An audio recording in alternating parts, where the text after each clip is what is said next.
আমার, আজকে মা বোনদের উদ্দেশ্যে আমি একটি আলোচনা করব। সে আলোচনাটা হলো, ভুলেও আপনি দুটি কথা আপনার স্বামীর কাছে কখনো বলবেন না। ভুল করেও হলো বলবেন না, ইচ্ছা করে তো বলবেনই না। ভুল করে হলো দুটি কথা কখনো আপনার স্বামীর কাছে আপনি বলবেন না। যদি বলেন তাহলে আপনি জাহান্নামী হবেন, আপনি জাহান্নামে যাবেন। নবী পাক সাল্লাল্লাহু আলাইহি ওয়াসাল্লাম মিরাজ করতে গিয়ে দেখে আসছেন। মা বোনেরা একটু ভালো করে শুনেন। অনেক মা বোন আছে আজকে পর্দায় থাকতে চায় না, বেপর্দায় গোটা পৃথিবী আজকে স্তব্ধ করে ফেলেছে। শুধু বেহায়াপনা আর বেপর্দা। দুটি কথা কখনো আপনার স্বামীর কাছে বলবেন না। যদি বলেন আপনি জাহান্নামী হয়ে যাবেন। নবীজি মিরাজ করতে গিয়ে দেখে আসছে একজন মহিলা, তার মাথাটা নিচের দিকে দিয়ে দেওয়া হয়েছে, দুইটা পা উপরে বেঁধে তার উপরে শাস্তি দেওয়া হচ্ছে, আযাব দেওয়া হচ্ছে।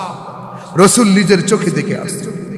রাসূলের মিরাজ সম্পর্কে আল্লাহ কোরআনে কারীমের সূরা নাজমের 1 থেকে 4 নম্বর আয়াতে কি সুন্দর করে বলতেছে। والنجم إذا هوى ما ضل صاحبكم وما غوى وما ينطق عن الهوى إن هو إلا وحي يوحى। আল্লাহ পাক বলছেন, অন্নাজমি ইযা হাওয়া, আমি সেই নক্ষত্রের শপথ করছি যখন এটা অস্তমিত হয়ে যায়। মা দাল্লা সাহিবুকুম ওমা গাওয়া, তোমাদের সাথী তোমাদের বন্ধু কখনো পথভ্রষ্ট হয়নি। ওমা ইয়ান্তিকু আনিল হাওয়া ইন হুয়া ইল্লা ওয়াহয়ুন ইউহা, আমার নবী নিজের নফসকে প্রবৃত্তিকে অনুসরণ করে কোনো কথা বলেন না। আমার নবী যা বলে সব ওহীর কথা বলে। সুবহানাল্লাহি বিহামদি। আমার ভাইরা, আমার বন্ধুরা, স্বামী আর স্ত্রীর এই দুইটা মহাব্বত, এটা হলো জান্নাতি নিয়ামত। যেই ঘরে স্বামী আর স্ত্রীর মধ্যে প্রেম আছে, ভালোবাসা আছে, মহাব্বত আছে, সেটা হলো জান্নাতের বাগান। আর যেই ঘরে স্বামী আর স্ত্রীর মধ্যে মহাব্বত নাই, প্রেম নাই, ভালোবাসা নাই, সেটা হলো জাহান্নামের টুকরা। হাজারো ব্যথা বেদনার পরে ফিরে আসনি তুমি আপন ঘরে। দিনের আলো তুমি ছড়িয়ে দিতে চলে গেলে মদিনায় মক্কা ছেড়ে। হে রাসূল তোমাকে ভুলি আমি কেমন করে। হে রাসূল তোমাকে ভুলি আমি কেমন করে। হাজারো ব্যথা বেদনার পরে ফিরে আসনি তুমি আপন ঘরে। দিনের আলো তুমি ছড়িয়ে দিতে চলে গেলে মদিনায় মক্কা ছেড়ে। হে রাসূল তোমাকে ভুলি আমি কেমন করি। খেয়ে না খেয়ে দিন প্রচারের কাজে নিজেকে দিয়েছ বিলিয়ে। তায়েফের কাফেরেরা চিনল না এব আলো, দুষ্ট ছেলেদের পিছে দিল লেলিয়ে। খেয়ে না খেয়ে দিন প্রচারের কাজে নিজেকে দিয়েছ বিলিয়ে। তায়েফের কাফেরেরা চিনল না এ আলো, দুষ্ট ছেলেদের পিছে দিল লেলি। পাথরের আঘাতে ক্ষত বিক্ষত হয়ে শরীর থেকে রক্ত ঝরে। হে রাসূল তোমাকে ভুলি আমি কেমন করে। হাজারো ব্যথা বেদনার পরে ফিরে আসনি তুমি আপন ঘরে। দিনের আলো তুমি ছড়িয়ে দিতে, চলে গেলে মদিনায় মক্কা ছেড়ে। হে রাসূল তোমাকে ভুলি আমি কেমন করি। যে রাসূলকে আমরা ভুলতে পারি না, সেই নবীজি, সেই দয়াল নবী হাদিস শরীফের মধ্যে বলেছেন, আন আনাস ইবনে মালিক রাদিয়াল্লাহু তাআলা আনহু قال قال رسول الله সাল্লাল্লাহু আলাইহি ওয়াসাল্লাম, আল্লাহর হাবিব বলেছেন, আল মারাতু ইযা সাল্লাত খামসাহা ওয়া সামাত ফারাজাহা ওয়া আহসানাত ফুরুজাহা ওয়া আতাআত বালাহা ফালতাদখুল মিন আবওয়াবিল জান্নাতি শাআত। আল্লাহর হাবিব বলে, যেই নারী কয়েকটা কাজ করতে পারবে, এক নাম্বার কাজ হলো 5 ওয়াক্ত নামাজ পড়া, 2 নাম্বারের কাজ হলো রমজান শরীফে রোজা রাখা, 3 নাম্বারের কাজ হলো নিজের সতীত্বকে হেফাজত করা আর পর্দায় থাকা, আর 4 নাম্বারের কাজ হলো স্বামীর মনে সন্তুষ্ট দেওয়া, স্বামীকে খুশি করা, আর স্বামীর মনে কোনো অবস্থায় কষ্ট না দেওয়া। আল্লাহর হাবিব বলেন, এই কাজগুলা যারা করবে, ফালতাদখুল মিন আবওয়াবিল জান্নাতি শাআত, আল্লাহ রাব্বুল আলামিন ওই নারীকে আল্লাহর 8টা জান্নাতের মধ্যে হতে যেই কোনো জান্নাত দিয়া বিনা দ্বিধায় আমার আল্লাহ জান্নাত দান করে দিবে। সুবহানাল্লাহ। আমার ভাইরা, আজকে এই বিষয় নিয়ে আমি কথা বলবো। 2টি কথা আপনি কখনো আপনার স্ত্রীর কাছে বলবেন না, স্বামীর কাছে বলবেন না, স্ত্রী স্বামীর কাছে বলবেন না, বললে আপনি স্ত্রী জাহান্নামী হবেন। সেই কি 2টা কথা আমি একটু পরে আপনাদের খেজমতে বলতেছি।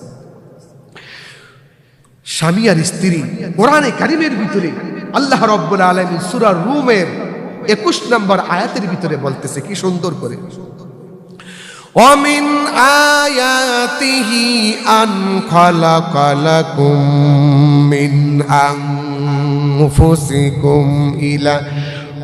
مِّنْ أَنفُسِكُمْ أَزْوَاجًا لِتَسْكُنُوا إِلَيْهَا وَجَعَلَ بَيْنَكُم مَّوَدَّةً وَرَحْمَةً।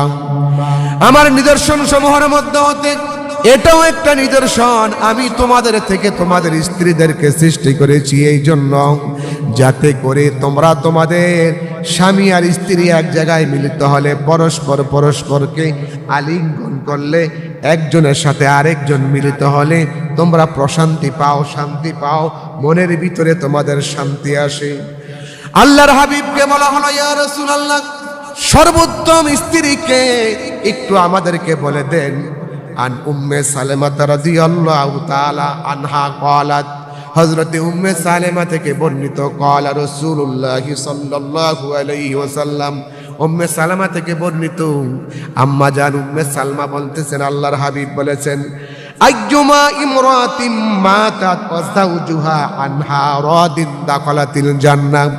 আল্লাহর হাবিব বলেন, যদি কোনো স্ত্রী মারা যায় আর যদি স্বামী স্ত্রীর প্রতি সন্তুষ্ট থাকে, খুশি থাকে, রাজি থাকে, আল্লাহর হাবিব বলে ওই নারীটা মারা যাওয়ার সাথে সাথে আল্লাহর জান্নাতে চলে যাবে।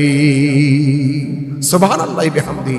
আমার ভাইরা, আমার বন্ধুরা, স্বামী স্ত্রীর মধ্যে মিল থাকতে হবে, মহব্বত থাকতে হবে, ভালোবাসা থাকতে হবে। আমার ভাইরা, 2টি কথা কোনো স্ত্রী যদি কোনো স্বামীর কাছে বলে, 2টি কথা, ওই স্ত্রী জাহান্নামে যাবে। আমি ওই কথাই বলার জন্য এতগুলো কথা আপনাদের সামনে আমি হাজির করলাম। স্বামী আর স্ত্রী, রাসূল পাক সাল্লাল্লাহু আলাইহি ওয়াসাল্লাম বলতেছেন, স্ত্রী আর স্বামী বলতেছে, অনেক সময় দেখা যায় স্বামীরা বলে, আমি তো স্বামী, স্ত্রী তো আমার স্ত্রী, সে কেনা দাসী না। স্ত্রী কেনা দাসী নয়। আপনি স্বামী 5,000 টাকার পাঞ্জাবি কিনবেন, 5,000 টাকা দিয়ে আপনি প্যান্ট শার্ট বানাবেন, স্ত্রীকে 500 টাকা দিয়ে আপনি একটা কোনো রকম কাপড় এনে দিবেন না, এটা পারবেন না। আপনি যা পরবেন স্ত্রীকে তা পরাবেন, আপনি যা খাবেন স্ত্রীকে তা খাওয়াবেন। হযরতে আবু হুরায়রা রাদিয়াল্লাহু তাআলা আনহুর হাদিস, নাসাই শরীফের হাদিস। আল্লাহর হাবিবের সাহাবী হযরত আবু হুরায়রা হাদিসখানা বর্ণনা করেছেন। আনাবি হুরায়রা রাদিয়াল্লাহু তাআলা কিলা রাসূলুল্লাহি সাল্লাল্লাহু আলাইহি ওয়াসাল্লাম, নাসাই শরীফের হাদিস, হুজুরকে বলা হয়েছে, প্রশ্ন করা হয়েছে, ইয়া রাসূলুল্লাহ আইয়ুন নিসাই খায়রুন, সর্বোত্তম নারী কে? হে আল্লাহর হাবিব, মহিলাদের মধ্যে সর্বোত্তম মহিলাকে? আল্লাহ রাসূল বলেন, ক্বাল আল্লাতী তাসুররুহু ইযা নাযারা ওয়া তুতিউহু ইযা আমারা। আল্লাহর হাবিব বলেন, যেই নারীর দিকে তাকালে, স্ত্রীর দিকে তাকালে পরে স্বামী খুশি হয়ে যায়। সুবহানাল্লাহ। যে স্ত্রীর দিকে তাকাইলে স্বামী খুশি হয়ে যায়। আর আমাদের দেশে দেখা যায়, স্ত্রী যখন বাড়িতে থাকে নোংরা কাপড় চোপড় পরে, দুর্গন্ধ শরীর থেকে আসে, স্বামীকে চি দূর হয়ে যায়। আর যখন রাস্তায় বের হয়, বাবারে বাবা, তার সাজ দেখে কি, হাতে লাগাইছে, হাতের আঙ্গুলে নীল পালিশ লাগিয়েছে, ঠোঁটে পালিশ লাগিয়েছে, এরপরে বুড়ো প্লাগ করেছে, মাথার চুল সিংহের মতো লম্বা করে উঁচু করে সামনে রেখেছে, এরপরে এমন টাইট জামা পরেছে, অর্থাৎ যে অঙ্গ পতঙ্গগুলো দেখলে পুরুষেরা আকর্ষিত হয়, এগুলো সব যেন দেখা যায়। সমানে সাজতেছে। স্বামীকে, কোথায় যাইবা? বাহিরে মনে যাইবা তুমি, এই জন্য সাজতেছ? বলে, হ্যাঁ একটু বাহিরে যাব, তো মার্কেট করতে যাব, একটু সেজে গুজে নিলাম। স্বামীকে, তুমি সেজে গুজে আমাকে দেখাতে পারো না? তোমারে দেখামু সেজে গুজে? আমার দেশে যুবতী মহিলারা, স্ত্রীরা বিশেষ করে রাস্তায় যখন বের হয়, বেমটি ব্যাগ একটা পেছনে ফালায় দিয়া রাস্তায় বের হয়। আর যখন রিক্সাওয়ালা দেখে, আরে যদি একটু পাইতাম রে। গাড়িওয়ালা, ড্রাইভার, রিক্সাওয়ালা, দোকানদাররা দেখে বলে, ভাবি সাহেব আসেন ভাবি। আর কে, মাশাআল্লাহ পাইছি একখান ভাবি। আমি আমার মা বোনদেরকে লক্ষ্য, হাবিব বললেন, হুজুরকে যখন পড়াশোনা করা হলো, কিলা রাসূলুল্লাহি সাল্লাল্লাহু আলাইহি ওয়াসাল্লাম আইয়ুন নিসাই খায়রুন, ইয়া রাসূলুল্লাহ সর্বোত্তম নারী কে? আল্লাহর নবী বলেন, ক্বাল আল্লাতী তাসুররুহু ইযা নাযারা ওয়া তুতিউহু ইযা আমারা। আল্লাহর হাবিব বলে, যখন কোন স্ত্রীর দিকে তার স্বামী এক নজর তাকাবে, আর তাকাবার পরে স্বামী স্ত্রীর প্রতি সন্তুষ্ট হয়ে যায়, আনন্দ পায়। আর যারা ওয়া তুতিউহু ইযা আমারা, স্বামী যে আদেশ করে ওই আদেশ স্ত্রী পালন করে, ওয়ালা তুখালিফুহু ফি নাফসিহা ওয়া মালিহা বিমা ইয়াকরাহু। আল্লাহর হাবিব বলে, স্বামীর কোনো সম্পদ, গোপন সম্পদ হোক অথবা প্রকাশ্য সম্পদ হোক, স্ত্রী নষ্ট করে না। এই স্ত্রী হলো আল্লাহর কাছে সর্বশ্রেষ্ঠ নারী। সুবহানাল্লাহ বিহামদি। আমার ভাইয়ারা, আল্লাহর হাবিব তার স্ত্রীদেরকে কত মহব্বত করত, কত ভালোবাসত। স্ত্রীরাও আল্লাহর হাবিবকে দারুণভাবে ভালোবাসত। আম্মা জান আয়েশা রাদিয়াল্লাহু তাআলা আনহা, তার কথাই আপনাদের খেজমতে বলতেছি। সুবহানাল্লাহ বিহামদি। একদা হযরতে আয়েশা সিদ্দিকা রাদিয়াল্লাহু তাআলা আনহা হুজুরকে বলতেছে, হুজুর বলতেছে, আয়েশা চলো একটা কাজ করি, আজকে রাত্রে সবাই তো ঘুমিয়ে আছে, চলো তুমি আর আমি দৌড় দেই। হযরতে আয়েশা সিদ্দিকা, রসুল দৌড় দিলেন, দৌড়ে হযরতে রসুলে পাক ফাস্ট হয়ে গেলেন, আয়েশার পেছনে চলে গেলেন। হযরত রসুল পাক সাল্লাল্লাহু আলাইহি সাল্লাম আর হযরতে আয়েশা দৌড় দিলেন, দৌড়ে হযরতে আয়েশা ফাস্ট হয়ে গেলেন, রসুল পেছনে পড়ে গেলেন। আয়েশা বলছে, হুজুর আমি কিন্তু ফাস্ট হয়ে গেছি। হুজুরকে, হ্যাঁ তুমি ফাস্ট হয়ে গেছো। আবার কিছুদিন পরে রসুল বলে, চলো আয়েশা তুমি আর আমি একটু দৌড়াই। এবার রসুল আর আয়েশা দৌড় দিলেন, দৌড়ে রসুল ফাস্ট হয়ে গেলেন। হাফতে হাফতে হযরতে আয়েশা হুজুরের কাছে এসে বলে, হুজুর আমি একটু মোটো হয়ে গেছি, এই জন্য আমি দৌড়ে আপনার সাথে পারলাম না। হুজুরে কয়, তোমার ডান হাতটা বাহির করো। ডান হাত বাহির করলেন। আল্লাহ রসুল তার ডান হাতের সাথে হুজুরের ডান হাত লাগায়া বলতেছে, ওই যে গত কিছুদিন আগে তুমি আমাকে পরাজিত করেছিলে, আজকে তার প্রতিশোধ নিয়ে নিলাম। সুবহানাল্লাহ বিহামদি। স্বামী আর স্ত্রীর মধ্যে আল্লাহ পাক কি মহব্বত আর ভালোবাসা দিয়ে দিয়েছে। ভাইরা আমার, আম্মা জান আয়েশা রাদিয়াল্লাহু তাআলা আনহা, একদিন হুজুর বলে, আয়েশা আমি গোসল করব, আমার জন্য গোসলের পানির ব্যবস্থা করো। আম্মা জান আয়েশা গোসলের পানির ব্যবস্থা করলেন।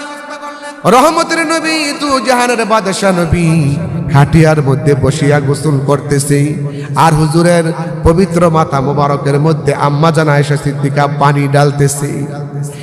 এক পর্যায়ে নবীজি দেখতেছেন তার শরীর মোবারক থেকে যে পানি প্রবাহিত হচ্ছে, ওই প্রবাহমান পানির সাথে রক্তের ফোঁটাও বের হয়ে যাচ্ছে।